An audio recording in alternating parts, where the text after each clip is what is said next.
12 लाख तक बढ़ा दिया। नहीं, देखिए जो भी है हमेशा से टैक्स के मामले पे निर्मला सीतारमन जी और भाजपा सरकार जो है वो हमेशा से कुछ और ही कहते कुछ और है और करते कुछ और है।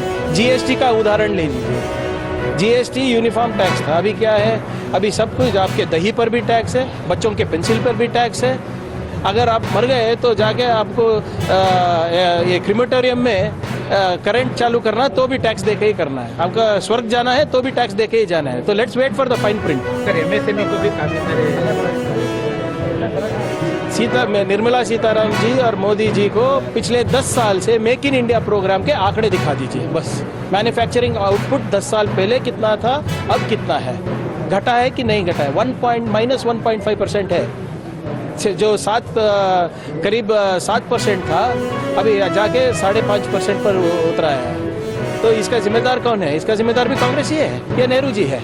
सर भारत ट्रेड नेट एक जो नया डिजिटल इंफ्रास्ट्रक्चर इंटरनेशनल ट्रेड करने के लिए एक बहुत ही अच्छा घोषणा है ये।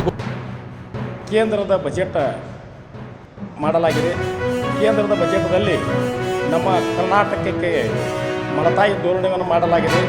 ಅದಕ್ಕಾಗಿ ಮಲತಾಯಿ ಧೋರಣೆ ಅಂದರೆ ಏನಂದ್ರೆ ಕರ್ನಾಟಕದ ಕೃಷಿಗೆ ಹಾಕಿಲ್ಲ, ಬಡವರಿಗೆ ಹಾಕಿಲ್ಲ, ಕೂಲಿ ಕಾರ್ಮಿಕ ಹಾಕಿಲ್ಲ, ದೀನ ದಲಿತರಿಗೆ ಹಾಕಿಲ್ಲ, ಆಮೇಲೆ ದುಡಿತಕ್ಕಂಥ ಕಾರ್ಮಿಕರಿಗೆ ಹಾಕಿಲ್ಲ.